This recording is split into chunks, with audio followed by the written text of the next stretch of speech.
이제 예산 집행, 그렇죠? 예산 집행은 시험에 여기 예산 과정에서 가장 많이 나오는 부분입니다. 가장 많이 나오는 부분이니까 집행 부분은 조금 봐두시면 좋겠습니다. 그래서 예산을 집행하는 부분을 조금 보겠습니다. 거기 먼저 의의부터 볼까요? 예산 집행의 의의.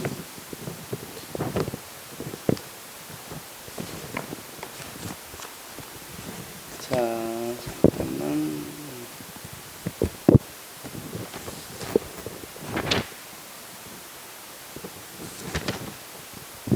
의 보시면 먼저 예산 집행이란 국가의 수입 지출을 실행 관리하는 모든 행위를 말한다. 예산 집행은 확정된 예산에 따라 수입을 조달하고 공공경비를 지출한 모든 재정활동을 말한다. 그렇죠? 그래서 자 우리 이 마인드맵 한번 볼까요? 마인드맵.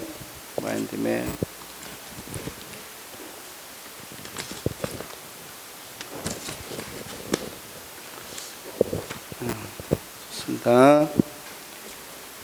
자.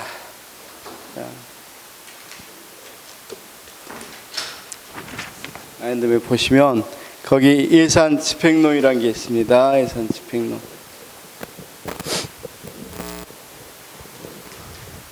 거기 예산 집행 마인드맵 보시고 거기 의의부터 좀 보겠습니다. 그 보면서 순서를 좀 보면서 하도록 하겠습니다. 의의에서 방금 이야기했고 주요 내용이 뭐라고 되어 있습니까? 재정적 측면하고 경제적 측면 이렇게 이야기할 수 있다고 그랬죠. 우리 예산 집행에서 너무 복잡한 재정적 측면하고 경제적 측면 이건 당연합니다. 이거 어떤 거냐면 자, 재정적 측면이란 건 뭘 이야기하냐면 정해준 대로 하는 걸 재정적 측면. 근데 경제적 측면은 어떤 거라고 그랬습니까? 효율적 측면, 자원의 효율적 측면. 정해준 대로 하는 걸 뭐라고? 재정적 측면이라고 그러고 효율적으로 하는 것을 우리가 경제적 측면 이렇게 이야기합니다. 그래서 이 두 가지 그러면 재정적 측면은 우리가 뭐 해야 되겠어? 원칙대로 써야 되니까 통제가 목적이겠죠. 그런데 자 효율성 측면에서는 재량이 중요하겠죠. 어느 정도 재량껏 써야 효율적으로 사용할 수 있겠죠. 그래서 거기 몇 페이지냐면 107페이지 보면 제일 위에 봐요. 제일 위에 뭐라고 되어 있습니까? 예산 통제를 위해서 입법부 구현과 재정 한계를 엄수하는 것, 이건 재정적 측면이고 예산 성립 후에 여건 변화에 적응하기 위해서 신축성을 유지하는 것, 이건 무슨 측면이겠어요? 재량적 측면, 그렇죠? 그래서 신축성 유지 방안은 무엇에 해당된다? 재량적 측면에 해당된다.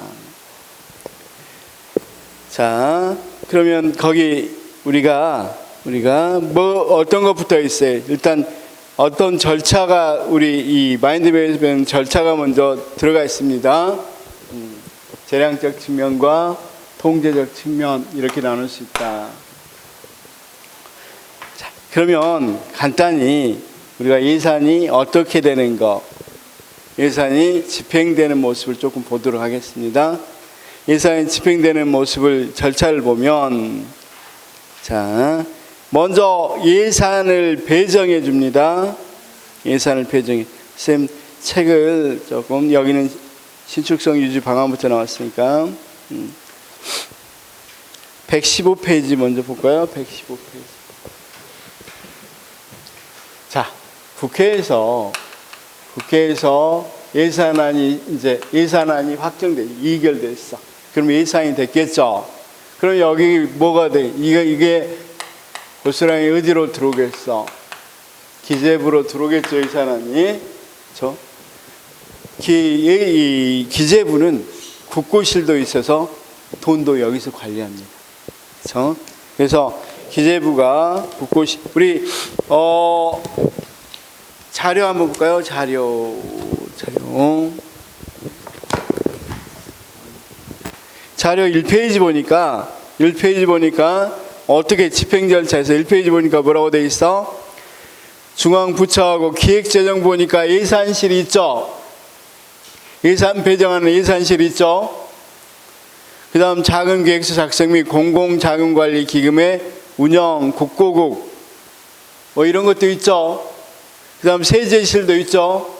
그래서 자, 우리가 중앙예산기관, 이 중앙예산기관이 이렇게 뭐 어떤 업무들이 다 통합되어 있어.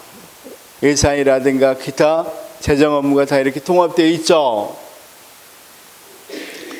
자, 그 다음 거기 보니까 이 국고국도 있고 그러니까 여기에 들어온 이제 한번 생각해 봅시다.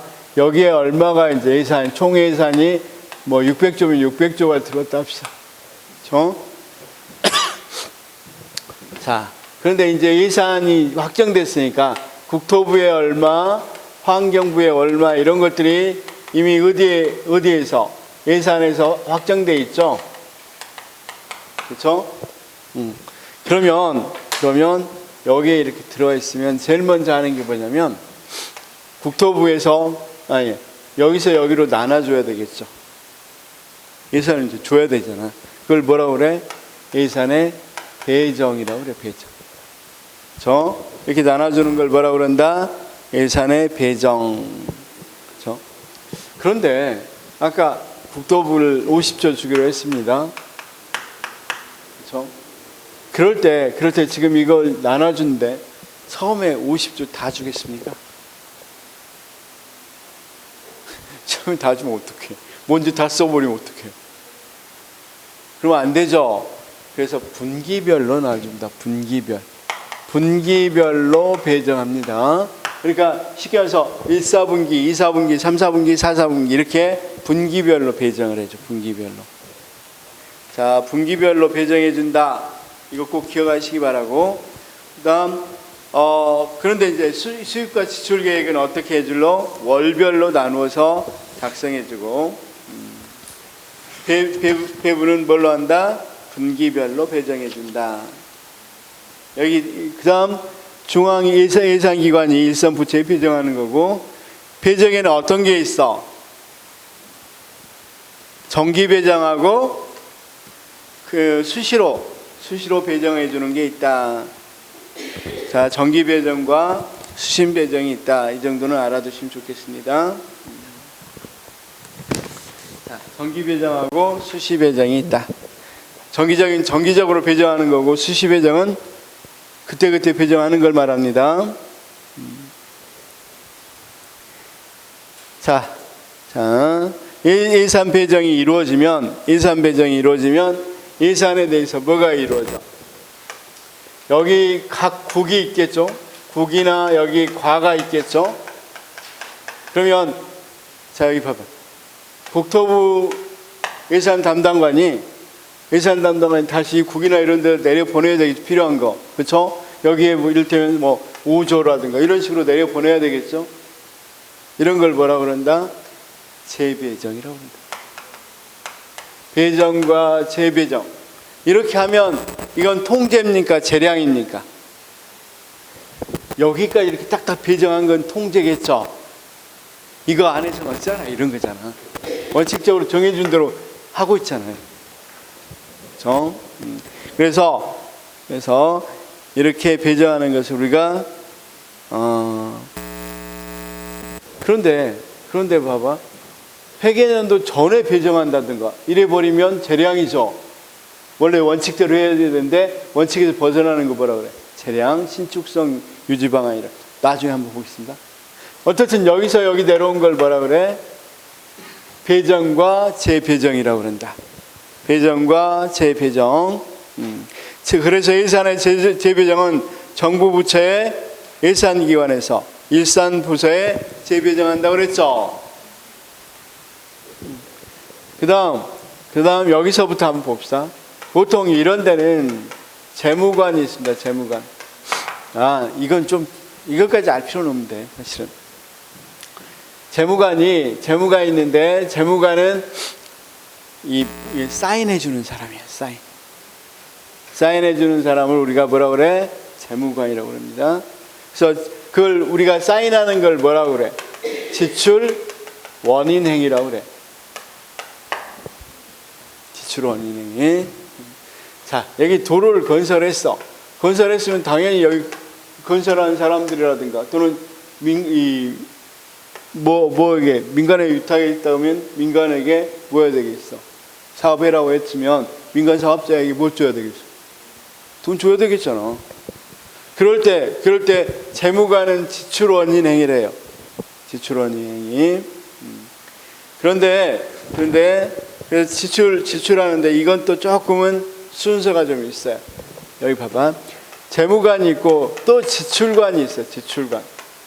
재무관과 지출관이 있는데 지출관은 지출 명령을 내리는 사람.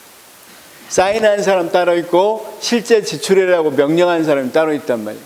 그러니까 계약한 사람이 따로 있고 실제 돈 주는 사람은 또 따로 있어. 이건 지출 명령을 해. 지출 명령.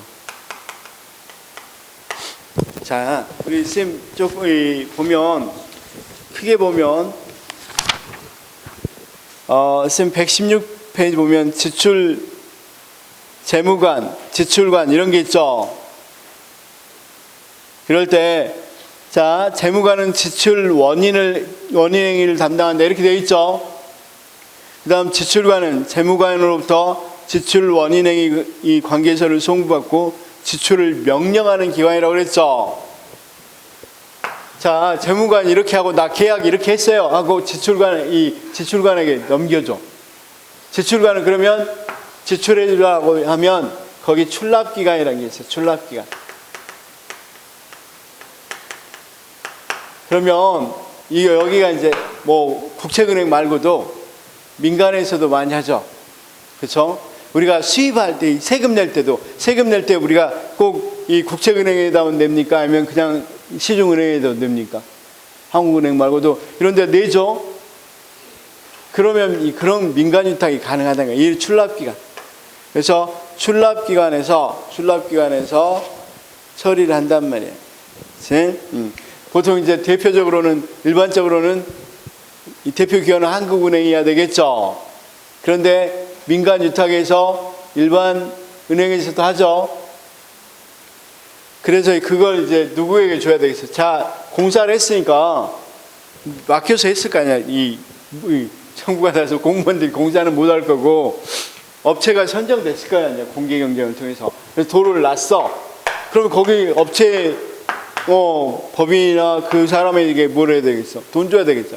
그런 사람들을 채권자라고 그래요. 채권자. 그러면 출납기관이 보통은 이제 나갈 때는 한국은행에서 내보낸다. 한국은행에서 이 사람에게 돈을 준단 말이야. 다시요. 공사를 했어요. 공사하면 얼마 주기로 내가 사인했어. 그 사람 뭐라고? 재무관이라고 그런다. 그 다음 실제로 뭐 했어? 실제로 그러면 그걸 사인한 걸 내가 보냈어요. 선생님한테 지출관한테 보내면 지출관은 자 이것에 따라서 한국은행에 전화해서 뭐 한다? 5억이라면 5억을 지출하세요. 이렇게 이야기한단 말이에요. 그럼 출납기관에서 여기는 계좌 이체가 원래는 원칙입니다. 그래서 계좌로 이체를 해준단 말이에요. 물론 예외적으로 현금으로 주기도 합니다. 근데 보통 계좌 이체가 원칙입니다. 그러면 자 여기 봅시다. 그래서 여기 이 과에는 예산을 담당하는 사무관하고 재무관은 사실은 다른 사람이야. 예산을 담당하는 사무관은 뭐 하냐면 여기 재배정 아까 왔었죠. 그렇죠? 재배정 온 것들에 대해서 여기 예산을 담당해 이 사람은. 그렇죠? 그래서 예산을 짜고 예산을 담당한단 말이야. 근데 실제로 뭐 하는 사람은 거기에 대해 사인하고 하는 사람은 예산 담당하는 사람이 아니겠죠. 그렇죠? 자, 다시 한번 우리 구청에 가보면 예산 담당하는 사람하고 구청에 어떤 과를 가봅시다. 과를 가보면 실제 사인하고 이런 사람은 갖겠어, 그러겠어. 예산 담당한 사람, 예산 요구하고 예산을 어떻게 관리할 것만 이야기하잖아. 그래서 이를테면 여기 이 사람은 국에 있는 이 예산 담당하는 예산을 어디 과에 얼마 이렇게 배정하는 것에 주로 중점을 두죠. 그럼 그 과에서 재무관이 뭐 한단 말이야? 계약한단 말이야. 그럼 계약하면 뭐 한다? 제출관에게 이걸 분리해는 항상 겸하게 못한단 말이야. 왜 그러겠어? 이것까지 맡으면 여기서 서로 간에 상호 견제할 수 있겠죠. 이게 맞는지. 실제로 계약서를 여기서 보면 계약서 한 번 더 보겠죠. 이 사람이 바로 하면 좀 곤란할 수 있으니까, 문제가 있을 수 있으니까 이렇게 견제하기 위해서 겸하게 못한단 말이에요. 그러면 자, 여기 한번 봅시다. 돈이 쓰이는 구조를 보겠습니다. 지금 실제 돈이 나가는 구조, 집행하는 구조는 기재부 장관이 분기별로 국토부에 내려주고 부처에 내려주고, 부처에서는 다시 재배정, 이걸 배정이라고 재배정해주고, 재배정한 돈이 있을 거 아니야. 그 국에 만약에 뭐 10조가 있었다. 이거 국이 커서 10조를 담당한다. 그러면 이제 그걸 담당하는 사람이 있을 거고, 이제 실제로는 밑에 있는 사람들이 뭐 또 하는 거. 아까 도로국이면 도로국에 뭐 재무관이 있으면 재무관이 계약한단 말이야. 계약하면 누구에게 계약서를 넘겨? 제출관에게 넘겨. 그럼 제출관이 한국은행에다가 뭐 한다? 얼마 주라고, 채권자에 얼마 주라고 명령한단 말이야. 그러면 여기서 여기로 계좌로 이체해 준다.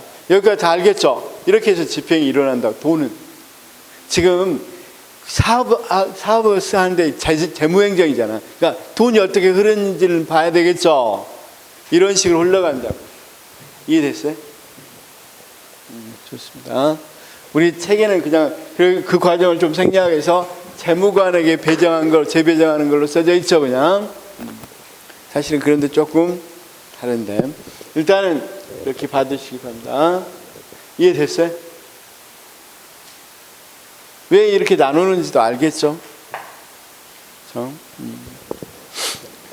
자, 시험에는 안 나오니까 넘기고. 그러면 우리가 통제장치로는 어떤 게 있다는가 알 수 있어. 통제장치. 이제 이런 식으로 이 배정되는데 지출되고, 그러면 수입은 어떻게 하겠어? 이 수입은.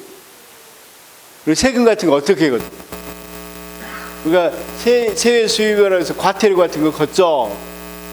자, 선생님, 차 있는 분들은 과태료 거두면 어때? 한국은행에 됩니까? 그냥 시중은행에 됩니까? 민간 유탁에서 시중은행도 돼요. 그 돈 이제 한국은행 들어가야 되겠죠. 전락기관으로. 그래서 어떻게 들어온가?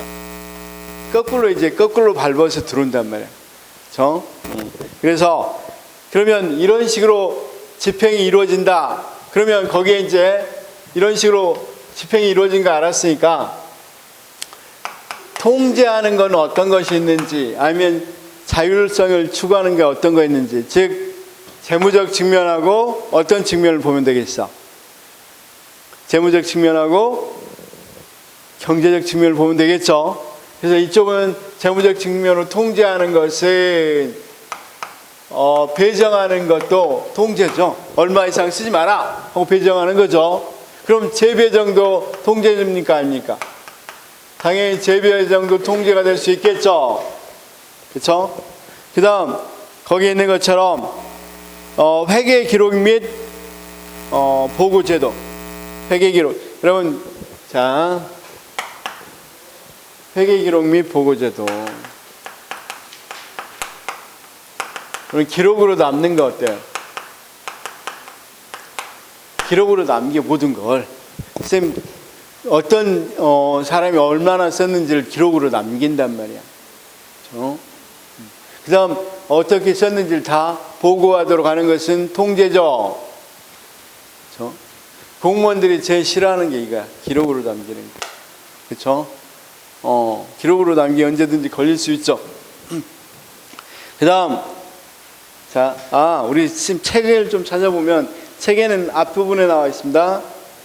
자, 107페이지 예산 집행과 예산 통제라고 되어 있죠.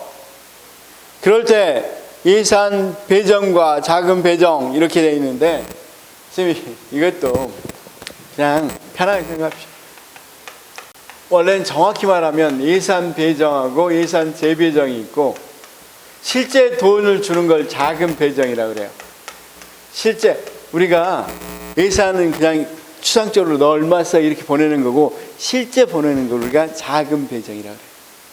그럼 자금 배정 있고 자금도 뭐가 있겠어? 실제로 이제 과에다 내리는 국이나 과에 내리는 건 재배정이라고 할 수 있겠죠. 그래서 그런 부분이 있다는 것만 알아두시면 됩니다. 자, 그다음 회계 기록 및 보고 제도도 있고, 자, 우리나라 복식부기 발생주에게 이거 뒤에 회계 제도 할 때 설명하겠습니다. 어쨌든 이런 것들로 하면 굉장히 통제가 되는 거죠. 그다음 우리 공무원 정원 같은 경우 통제 안 해. 왜냐하면 공무원은 보수가 많이 늘어나면 재정이 많이 소비되니까 정원 많이 통제하죠. 그다음 우리가 정원도 통제할 뿐만 아니라 공무원 보수도 어느 정도는 법적으로 통제하죠. 그래서 보수의 통제. 그다음 계약도 쌤 마음대로 계약할 수 없어요. 그렇죠? 계약도 거기에 있는 것처럼 지방은 지방계약법, 국가는 국가계약법의 방법과 절차에 따라야 돼요. 그러니까 마음대로 이 공무원이 계약한다 그러면 큰일 납니다. 그 다음 우리가 총사업비는 보통 2년 이상 되는 뭐 도로 여러 가지 도로 건설이라든가 이런 것들에 대해서는 뭐 한다? 관리해. 총사업비. 이건 뒤에 설명합니다. 총사업비 관리 제도도 뭐 하는 것에 속한다? 그러니까 사업을 하는데 조금 큰 사업들은 다 국가 특별히 관리해라 이거. 그럼 관리한다는 말은 쌤 재량을 준단 말이에요, 통제한단 말이야. 위에서 기재부 장관이 어느 정도 관리를 한단 말이야. 이건 다 통제죠. 여기까지 이해됐어요? 배정, 재배정 통제입니다. 이걸 얼마큼 쓰라고 딱딱 정해주죠. 특히 분기별로 딱딱 나눠서 정해주면서 이 정도 한도를 정해주는 거죠. 다 통제. 그 다음 회계기록 하는 거 통제라고 그랬죠. 그 다음 정원이나 보수가 어느 정도는 제한되죠. 그 다음 계약도 방식이나 절차 등이 다 따라야 됩니다. 그대로 법에 따라 해야 되고. 그 다음 총사업비 관리제도 웬만한 게 큰 사업들, 특히 건설이라든가 토목사업 같은 경우, 토목이라든가 건축 이런 사업들은 관리합니다. 자, 이건 통제에 해당됩니다. 통제. 그래서 이제 토목공사나 이런 도로공사, 건설이나 이 건축 같은 경우는 이를테면 어느 정도 큰 사업들은 이게 관리를 해요. 집행을 하더라도 총사업비 관리제도로 해서 어느 정도는 관리하는 부분이 있단 말이에요. 여기까지 이해가 됐죠? 이게 통제입니다. 그 다음 선생님 이제 어떤 방안이 시험에는 제일 많이 나오냐면 신축성 유지 방안. 이거 진짜 시험에 많이 나옵니다. 자, 통제보다는 어느 쪽이 시험에 많이 나온다? 신축성 유지 방안. 그렇죠? 그대로 집행하면 효율성이 떨어지는 경우가 많이 있겠죠. 또는 그대로 집행하지 못하는 경우도 있겠죠. 그럴 때 뭐 하는 거? 할 수 있는 것들이 거기에 나와 있습니다. 그래서 이 제일 시험에서 이 많이 나온 것보다 여기에 있는 신축성 유지 방안이다. 이건 꼭 알아두시기 바란다. 자, 그다음 우리 이 수업 자료를 좀 보시면 수업 자료.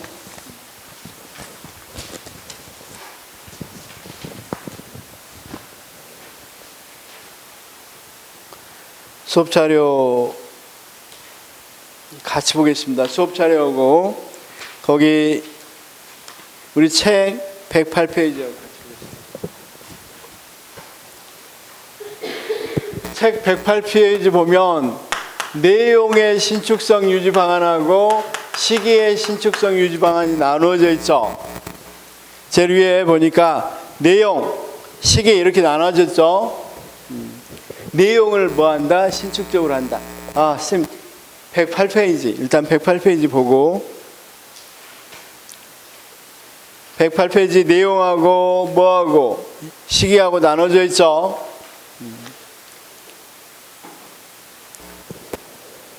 거기 한번 보겠습니다. 특히 이제 내용 시기는 내용은 어떤 부분? 이용, 전용, 이체, ABB, 추가, 추경, 시기적으로는 2월, 계속비, 국고 채무 부담행위 이렇게 나눠진다 그랬죠.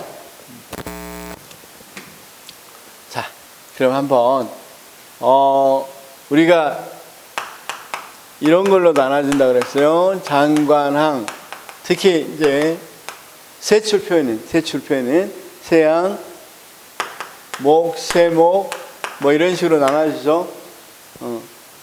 장관항, 세양, 세목, 목, 세목, 그쵸?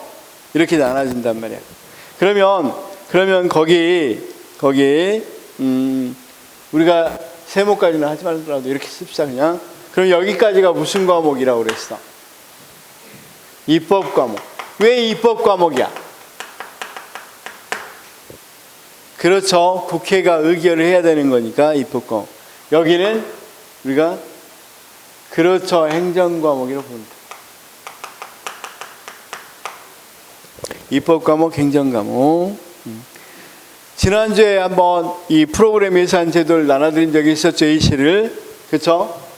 그럴 때 장관항 이렇게 쭉 있었잖아요. 지난주 이 자료에.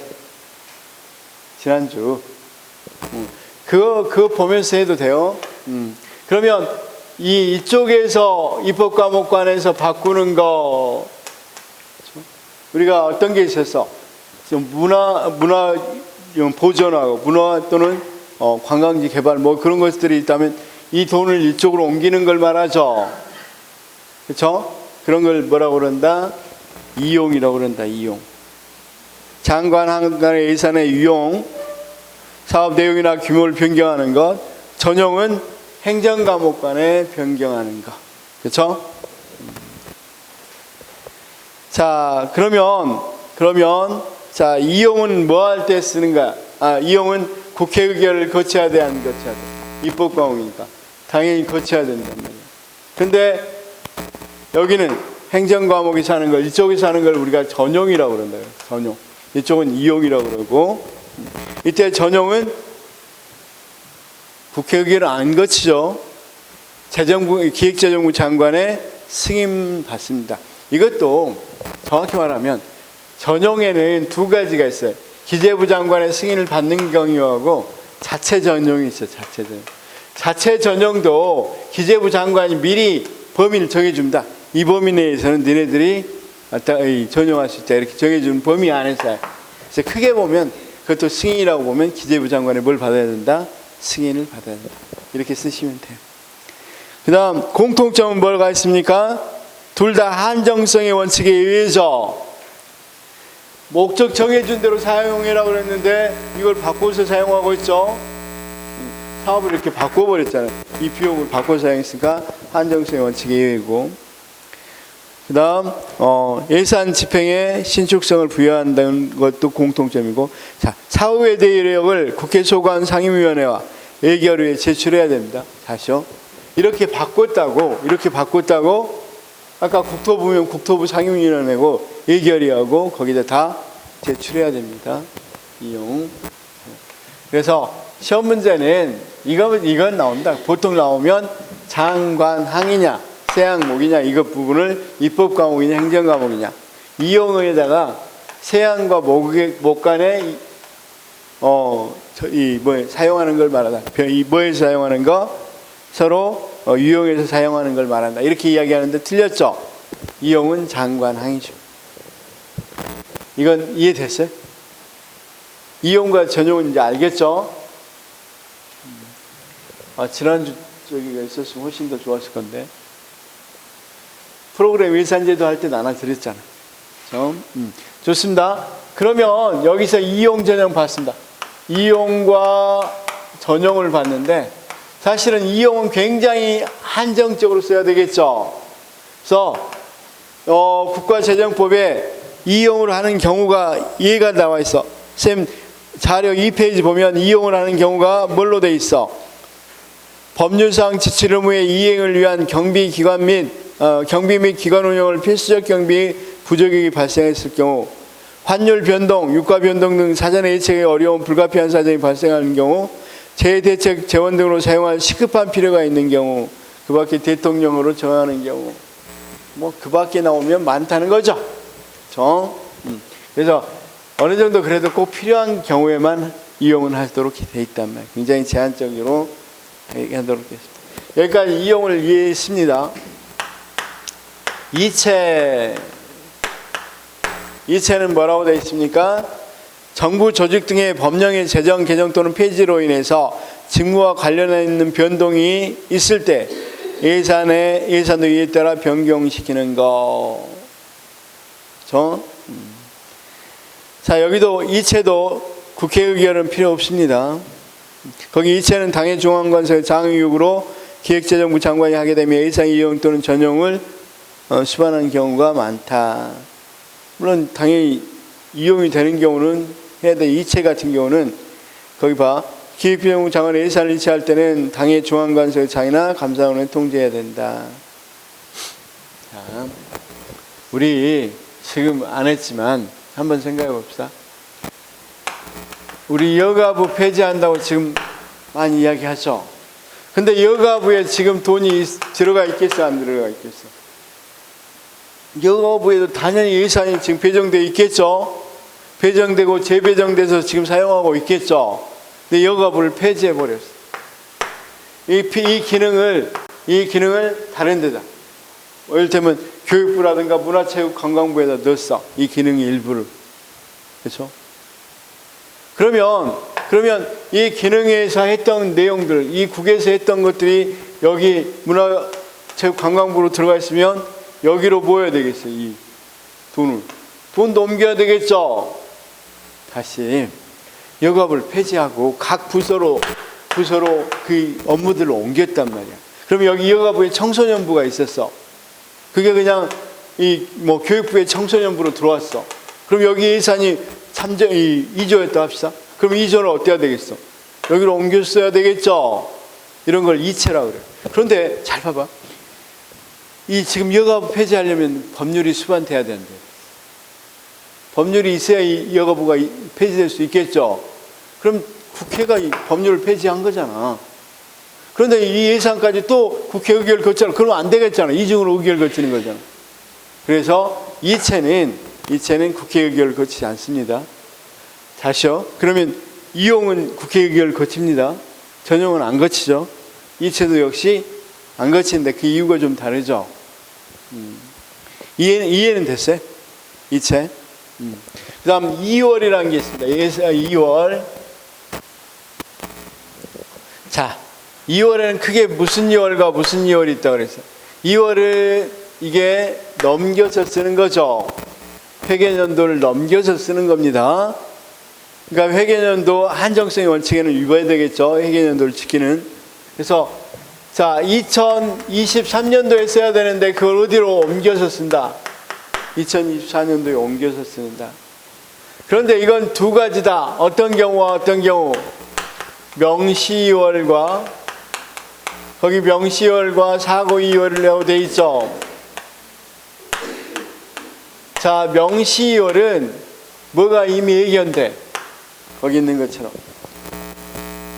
연도 내 지출이 끝내지 못할 것이 예측됩니다. 사고1은 지출 원인 행위를 하였으나 불가피한 사유로 연도 내에 지출하지 못한 경우입니다. 또는 지출 원인을 하지 아니한 부대의 경비의 경우죠. 어쨌든 사고2월은 명시2월은 예측이 이런 겁니다. 자, 봐봐요. 우리가 2023년도에 한참 예산을 집행하고 있는데 코로나가 왔다 그래봐.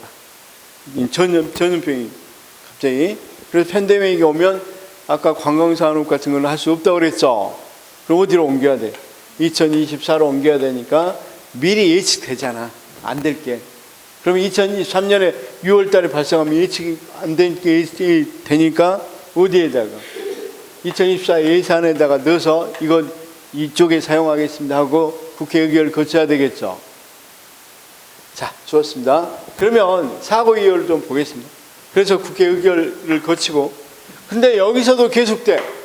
코로나. 그럼 2024년에 못 쓰겠죠? 예상이 되죠? 그럼 2025년 예산에다 다시 제2월 할 수 있어요. 명시월은. 그렇게 돼 있죠? 그런데 자, 사고 이유는 지출원 행위를 하겠습니다.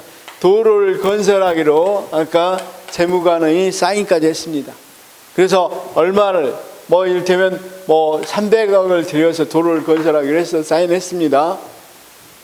근데 11월, 12월에도 워낙에 이제 날씨가 12월은 너무 많은 눈이 많이 왔다고 합시다. 또는 12월에 생각지도 않고 비가 너무 많이 내린 거야. 그러면 계속 진행했는데 도로가 완성 안 됐죠, 아직. 그럼 이 돈을 어떻게 1월, 2월까지 써야 되는데 완성돼야 돈 줄 거 아니에요. 그럼 이 돈을 어디에 넘겼어야 되겠어요? 2024년, 2023년도 그랬다면 2024년도 넘겨야 돈을 지불할 거 아니에요. 넘겨서 지불. 지출 원인 행위가 있거나 또는 없다 하더라도 이렇게 쭉 진행된 것은 여기에 넘겨서 써야 되겠죠. 이걸 뭐라고 그런다? 사고 이율이라고 그런다. 자, 그러니까 이럴 때는 국회 의결을 받을 수도 없죠. 사정상 이렇게 됐으니까 계속 비오고 그러니까 불필요하고 제2월이 그래서 불가해. 이걸 2024년도 쭉 비워서 이거 안 되지. 뭐 쭉 비울 리도 없을 거고 제2월이 사고율은 안 됩니다. 그 뒤에는 반드시 써야 됩니다. 자, 여기까지 이해는 됐죠? 어려운 거 아니죠? 그러면 자, 신축성 유지 방안에서 지금 어떤 거 봤다? 이용, 그 다음 전용, 이체, 그 다음 거기 있는 거 이제 볼게 ABB, 그쵸? ABB,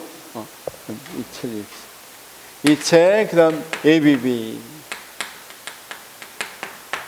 자, ABB 볼 차례입니다. ABB. 거기 중요한데 ABB.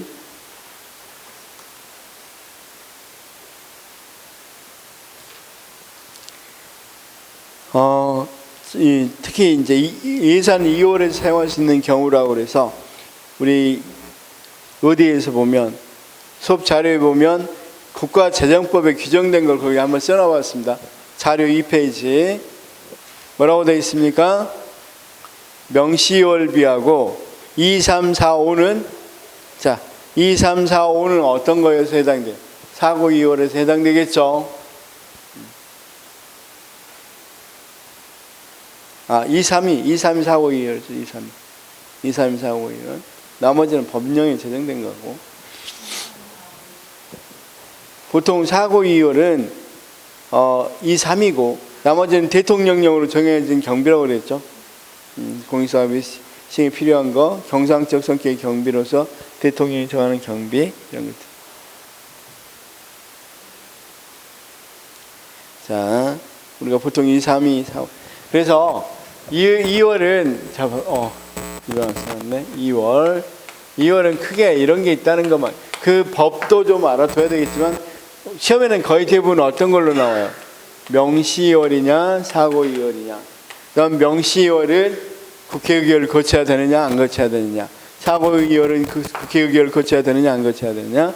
그 다음 재의결이 되느냐 안 되느냐. 이런 문제로 시험에 나온다. 그 다음 이제 ABB는 무슨 일이 일어날지 모르기 때문에 AB로 사용되는 거죠. 그렇죠? ABB. 자, ABB 한번 보겠습니다. ABB 제도는 예산의 신축성을 유지하기 위한 하나의 장치로서 정부는 예측할 수 없는 예산의 지출 또는 초과 지출에 충당하기 위해서 일반에게 예산 총. 자, ABB는 어디 회계라고요? 일반회계입니다. 일반회계의 몇 퍼센트? 1%. 그쵸? 1% 이내에서 금액을 ABB로 계상할 수 있다고 그랬습니다. 일반회계로부터 전입받은 특별회계는 필요한 경우에 일반회계 ABB를 전입받아 특별회계 세출로 사용할 수도 있다.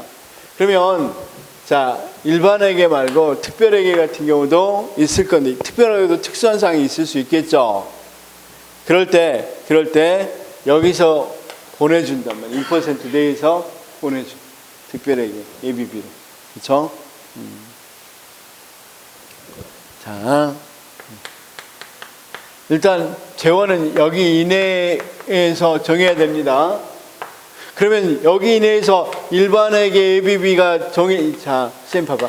우리가 일반회계가 이를테면 뭐 500조다. 그렇죠? 뭐 550인당 500조다. 그러면 1%니까 얼마입니까? 5조입니까? 500조니까 5조죠. 5조를 정해 놓는단 말이야. 5조. 그러면 일단은 특별회계 ABB가 없다면 5조는 여기 살아남겠죠. 그대로. 그런데 특별회계 우리가 양곡관리 기금 같은 거, 양곡관리 같은 것은 특별회계로 한단 말이야. 그쵸? 조달이라든가 쌀 같은 거, 양곡 같은 건 특별히 우리가 정부 기업이라고 그랬어요. 정부에게 정부 특별회계로 하죠. 그쵸? 정부 기업법에 따라 특별회계로 한단 말이야. 그런데 쌤 여기서도 어떻게 될지 모를 수도 있죠. 여기서 갑자기 더 많이 나갈 수도 있고, 뭐 양곡값이 뭐 벼가 뭡니까? 풍년이 올 수도 있고 아주 흉년이 와버릴 수도 있고. 그러면 거기에 대비해서 ABB 짜내야 될 필요가 있으면 이 5조에서 여기로 이제 1조를 보내겠죠. 1조를 보내면 여기는 4조가 남겠죠. 그러면 일반회계 ABB 4조, 특별회계 ABB 1조 이런 식으로.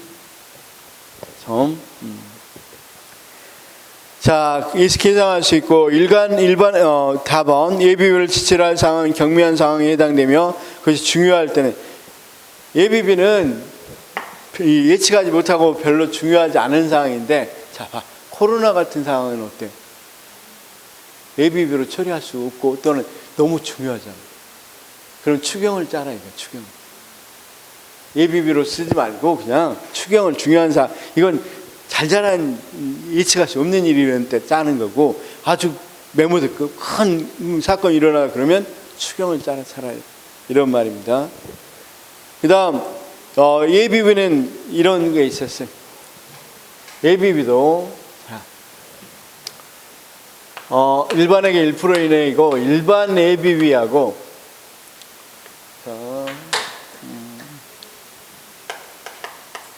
일반 ABB하고 목적 ABB가 있어요.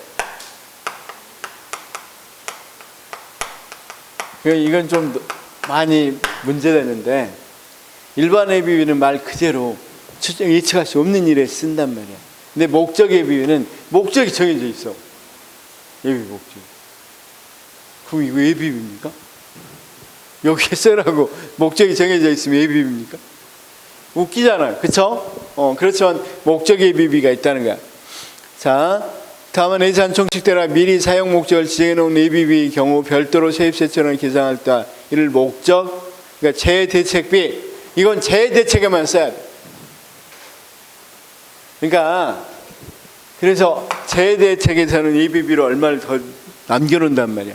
근데 일단 5조였다. 그러면 그 중에서도 뭐 5천억은 재-ABB로 남겨둬라. 여기는 뭐에 담았어? 재에 담았어. 그래서 그런데 이를 목적 ABB 제도로 한다. 목적 ABB는 ABB 제도 본래의 취지에 반한다고 할 수 있다. ABB는 예측할 수 없는 그리고 예산을 쓸 때 예측할 수 없는 거지. 딱 정해놓고 그거에만 쓰라 그러면 ABB 제도에서 어긋나죠. 그래서 목적 ABB 제한 목적 ABB에 관련해서 공무원의 보수 인상을 위한 인건비 충당을 위해서는 ABB 사용. 자, 목적 ABB와 관련해서 공무원이 뭐 하는데 인건비 충당하는데 ABB 사용할 수는 없다는 겁니다. 이해됐죠? 그래서 ABB 사용은 제한이 어떤 제한이냐면 보통은 제한 규정은 없어요. 제한 규정이 없는데 연도 중 계획 변동에 대한 대규모 투자 재원이 중단될 경우에는 추가 경정 예산이 바람직하고, 예산의 이용에 의해서 자금을 중단할 수 있는 경우, 계획 재정 예산 사정에 삭감된 과목의 경우, 국회에서 부결된 용도로 쓰는 경우, 예산 성립 전 존재해야 되는 사유를 이유로 국회 계획 중 큰 액수를 사용하는 경우. 그러니까 이 뭐냐면 규정에는 없어요. 규정이 없으니까 크게는 나올 가능성은 없죠. 근데 이런 경우를 예비비 사용해도 되는가 봐봐. 국회에서 일부러 뭐 했어? 이 사업 하지 말라고 깎았어. 또는 없앴어. 근데 이들이 슬그머니 예비비 갖고 그 사업 해버려. 그럼 되겠어, 안 되겠어? 굉장히 문제 있겠죠, 그러면. 그래서 그런 데는 사용해서는 안 된다. 자, 거기 이제 예비비는 누가 관리한다고요? 예비 관리자 누구? 그렇죠. 우리가 예산 부분에서는 기재부 장관 하면 거의 대부분 맞겠죠? 기재부 장관이 관리한다. 자, 그래서 사업 계획 명세서를 작성하는데 대통령 승인까지 받아야 되고, 그래서 대통령 승인 받으면 기재부 장관이 이걸 세춘을 예산으로 배정해야 된다고 나와 있고, 기재부 장관의 예비 사용 총괄 명세서를 감사원에 제출하면 다음 연도 5월 말까지 국회에 제출해 그 승인을 받아야 된다. 그러니까 예비비는 예측할 수 없는 돈을 쓴 거죠. 그러니까 이건 사후에 보여야 돼. 그 다음에 사후에 승인을 받아야 되는 거죠. 예비비는 사후 승인입니다. 사후 승인. 그러면 좋아. 자, 쌤 규정에 나온 것만 좀 봅시다. 예비비는 보통 시험에 나오면 딱 하나로 나올까? 일반에게 1% 이내에서 한다. 그래서 예측할 수 없는 일에 사용된다. 근데 이것도 신축적인 거죠. 원칙은 정해준 것만 사용해야 되잖아. 근데 그 한 1%, 일반에게서 1% 정도 내서 이걸 뭘로 사용한다? 예비비로 사용하니까 신축성 유지방은 재량이죠. 이건 예측할 수 없는 거니까 상당히 국회 의결 총액으로 받았으니까 어디에 쓸지는 누구야? 재량으로 하겠죠. 그래서 아까 목적 예비비는 예비비 성격에서 벗어난다는 거야. 무슨 말씀인지 아실 거고. 그래서 예비비는 국회의 사전 사후 승인이 필요하고, 사전 의결 원칙과 예산 한정성의 초과 지출 금지 원칙에 대해서 예외다. 즉 어떤 것은 한정성의 원칙 예외죠. 그 다음 미리 의결해야 되는데 사전에 의결, 여기 봐, 어디에 썼는지 사실은 어디에 쓸 건지 미리 해야 되는데 그냥 예비비로 갖고 있는 거죠. 총액으로만 받은 거지 구체적으로는 안 해, 사전 의결 안 됐죠. 그러니까 사전 의결의 원칙이나 한정성의 원칙이 예외다. 무슨 말씀인지는 다 알겠죠. 그런데 이 예비비는 행정부에서 하는 거야. 법원에서는 어떻게 해요? 법원에서도 예산을 짜갖고 하는데, 예산을 짜서 하는데 뭐가 있겠어? 법원도 예측할 수 없는 일들이 일어날 수 있겠죠. 그래서 법원의 예비비는 예비비라는 표현을 안 쓰고 예비금이라고 써요. 예비금. 뭔 말인지 알겠죠? 시험에는 1000년이 돼도 안 나올 문제. 예비금이 뭐 행정부도 어려운데 국회까지 내겠어요? 안 나오겠죠? 이건 뭐 국회 문제나 나오면 모르겠는데. 자, 그러면 예비비 봤죠? 예비비. 그 다음 계속비. 지금 뭐 하고 있어요? 자, 신축성 유지 방안 하고 있습니다. 자, 뭐 했어요? 이용, 전용, 그 다음 이체, 2월. 그쵸? 여기까지 다 했습니다. 그 다음 예비비까지 했습니다. 예비비. 예비비는 일반회계에서 얼마? 1% 이내입니다.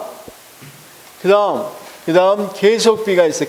계속비는 아까 우리가 잠시 설명했지만 어느 정도 상당히 긴 기간, 5년 정도의 기간이라고 그랬죠. 그렇죠? 그래서 계속비는 완성이 수년도를 요구하는 공사나 제조 및 연구 개발 사업 이렇게 한정돼 있어. 자, 거기 뭐라고 그랬다? 완성의 수년도를 요구하는 공사나 제조 및 연구개발 사업의 경우 경비의 총액과 연부액을 정해 미리. 연부액이라는 게 뭐냐면, 자, 쌤, 제가 아까 뭐 누리호가 맞죠? 기억나? 인공위성. 미안해. 계속 그걸 생각하고 있어서. 그럼 이걸 5년 걸렸다. 2019년부터 했다. 2020년, 2021년, 2022년, 2023년 이렇게 해서 2019년도 예산을 이제 할 걸 이제 전체 총액 정도로 해서 받은단 말이에요. 근데 연부액이라는 건 뭐냐면 이게 만약에 5조를 하더라도 여기에 뭐 이를테면 5천억, 여기 이제 중요하니까 1조 5천 이런 식으로 쭉 받을 거 아니에요. 그 해념은 똑같지는 않을 거 아니에요. 똑같이 1조씩은 아닐 거 아니에요. 그쵸? 그러면 이런 것들을 미리 정해서 받는 거야. 여기에 얼마, 여기에 얼마, 여기 이걸 연부액이라고 그래요. 연속해서 이 부과되어 있는 액수를 적어서 뭐 한다? 받는 거. 다시요. 계속비를 그러면 5조면 5조를 인정해줘요. 누리호 하는데 누리호 항공사업에 5조 이렇게 준단 말이야. 이제 이 뭡니까? 누리호 사업에 5조 딱 줬어. 그러면 5조를 줄 때 근데 이건 몇 년 걸려야 돼? 5년이 걸려야 돼. 그럴 때 그러면 이게 의결 심의 편성할 때 의결을 받을 때는 여기 얼마, 여기 얼마, 여기 얼마, 여기 얼마 이걸 적어서 받아야 된다. 이걸 뭐라고? 연부액이라고. 연부액. 연도에서 계속 부과되는 것들을 총괄해서 받아야 된다는 거죠. 연부액. 선생님 이해는 됐어? 그래서 자 완성의 수년도를 요구하는 공사나 제조 및 연구개발 사업 경우 경비의 총액과 연부액을 총액 아까 5조 연부액 얼마야? 2019년에 5천억 2020년에 1억 5천 2022년에 8천억 뭐 이런 식으로 쭉 받는단 말이에요. 이걸 미리 국회의 의결을 얻는 범위 안에서 수년에 걸쳐 지출할 수 있는 예산을 말한다. 당연히 이건 계속비는 회계연도 독립원칙에 의하겠죠. 계속비는 보통 5년 이내에 한해 지출할 수 있느냐 선생님 10년 걸리면 어떡해요? 이건 그 밑에 봐봐. 그리고 계속비의 연도별 연부액 중 당연연도 4번 계속비는 당연연도로부터 5년 이내에 한해 지출할 수 있으나 필요하다고 인정할 때는 국회 의결을 거쳐 그 연한을 뭐 할 수 있어? 연장할 수 있습니다. 네. 그러면 보니까 이 5년에 안 끝날 것 같아. 이게 했는데 우리가 뭐하기도 실패하기도 하니까 잘 쌓였는데 그게 안 되면 뭐 어떻게 다음에도 해야 되겠죠. 그러면 다시 뭐 한 3년 더 잡아서 할 수 있단 말이에요. 무슨 말인지 알겠죠? 10년의 범위 내에서는 할 수 있습니다. 그렇게 예산적으로. 그리고 이 계속비 연도별 연부액 중 당연연도에 지출하지 못한 금액은 계속비사는 완성 연도까지 계속 2월에 사용했습니다. 그러면 여기서 5천억이었는데 4천억밖에 안 썼어. 그럼 여기에 2월에서 사용할 수 있다는 거야. 계속비는. 무슨 말인지 알겠죠? 자, 국고채무부담행위. 거기 국고채무부담행위란 당연연도 예산확보 없이 국가가 채무를 부담하는 행위를 의미한다. 국가재정법에는 법률에 따른 것과 세출 예산 금액 또는 계속비의 총액의 범위 안의 것 외에 국가의 채무를 부담하는 행위를 할 때는 미리 예산으로서 국회 의결을 얻어야 된다. 자, 그래서 국회 채무 부담 행위 할 때는 어떻게 한다고요? 그 행위를 할 연도 및 상환연도 채무 부담 금액을 표시해야 됩니다. 그래서 2년, 자, 마번 봐봐. 2년 이상의 기간으로 대지 또는 건물을 임차하거나 2년 이상이 소요되는 선박 건조를 결정하고 장래 국고 부담이 예견된 행위로 국고 채무 부담 행위로 보게 된다. 자, 우리가 여기 봅시다. 북한하고 너무 사이가 좋아졌어. 그래서 평양에다가 뭐 나라끼리 인정하고 대사도 세우자 한다든가. 그러면 미리 이렇게 사이가 좋아진 거 예상이 돼. 그러면 어떻게 하겠다? 만약에 지금 2025년도에 그럴 것 같아. 2024년도에 보니까 2023년부터 해서 보니까 목표가 2025년도에 대사관 설치하고 또는 여기다 뭐 하고 이런 거란 말이야. 그러면 여기에 2025년도에 얼마 정도 뭐 한다? 쓸 것이라는 걸 대상은 설치하는데 얼마 이런 것들을 미리 뭐 한다. 미리 언제 쓸 건지 예상까지 다 해서 총액으로 받아내. 왜냐하면 그때 당시 얼마 들지를 잘 모르니까. 자, 쌤판. 가정에서도 우리 학자금 대출 같은 거 받을 때 바로 쓰지는 않죠. 학자금 대출 받잖아, 우리. 그러면 어떻게, 그렇지만 언제 얼마 나가고 언제 얼마가 나갈 건 상환할 때 어떻게 상환한다는 건 정해져 있죠. 그러면 미리 부모님한테 이거 학자금 받을게 말해야 하네. 미리 말하잖아. 그리고 나중에 이거 어차피 부모님 돈에서 나가야지. 그럼 잘 생각해. 저 대학교 3학년부터 갚아내는 상환되는 학자금 받을게요. 이렇게 이야기한다고 생각해. 그럼 그걸 미리 부모님한테 그러니까 우리 같으면 국민을 대표하기 위한 국회에 미리 받아야 되겠죠. 그리고 나서 언제부터? 근데 제가 대학교 3학년 되면 그때부터 갚아나가게 돼 있어요. 그럼 대학교 3학년 때 자기가 갚은 것도 있겠지만 거의 대부분 3학년인데 어떡해. 누가 갚아야 돼? 부모님이 보통 갚아주잖아. 그럼 부모님 입장에서 그래서 부모님한테 미리 뭐 한단 말이야. 그러니까 예산으로 다 갚아야 돼. 이건 살된 것은. 그러니까 미리 해준단 말이야. 무슨 말인지 알겠죠? 이건 제한이 없어. 아까 계속비는 뭐가 있었어? 공사나 제조 및 연구개발 사업이라고 제한 뒀죠. 그런데 국고 채무 부담행위는 제한이 없어. 제한. 그런 어떤 것을 써라 이런 거 제한이 없단 말이에요. 무슨 말씀인지는 알겠죠? 그래서 거기 계속비와 비교해 보면, 자, 국고 채무 부담행위와 계속비는 단년도 예산제도에 대한 예외라는 점은 동일한데, 자, 국고 채무 부담행위는 다음 연도에 발생한 채무 부담을 목적으로 하고 지출 권한까지 겸해서 의결을 요구하는 것은 아님. 그러나 계속비는 총액으로 채무 부담에 겸해서 다음 연도에 지출 권한까지 부여하는 것을 요구하는 것이다. 단년도 예산 원칙에 대한 예외성은 계속비가 국고 채무 부담행위보다 더 강하다. 예외성은 국고 채무 부담행위는 대상 경비가 한정되어 있지 않으나 계속비는 공사나 제조 및 연구개발 사업에 한정되어 있다. 이렇게 되어 있죠. 무슨 말씀인지 아시겠죠? 그렇죠? 그래서 자, 국고 채무 부담 행위를 왜 그럼 하느냐? 아까 이야기했다시피 계속비는 좀 명확하잖아. 뭐 할지. 그렇죠? 국고 채무 부담 행위는 우리가 그 연도에까지 뭐가 이루어질지는 물론 총액으로 이렇게 하지만 확실한 건 아니란 말이야. 그래서 어디에 아마 여기 뭐 설립하면 얼마 될 겁니다 하고 받는단 말이에요, 미리. 그치? 자, 어차피 국고 채무 부담행위가 나올 확률은 많지는 않아요. 그냥 그런 것이 있다는 정도. 자, 그 다음 수입 대체 경비하고 수익금 마련 이 지출 제도는 꼭 알 필요는 없습니다. 이건 정부 기업예산법에 정부 기업예산법에 적용을 받는 건데 이건 필요 없고 수입 대체 경비만 좀 알면 되는데 여기서부터는 식사 후에 봅시다. 수입 대체 경비부터 식사 후에 쭉 보도록 하겠습니다.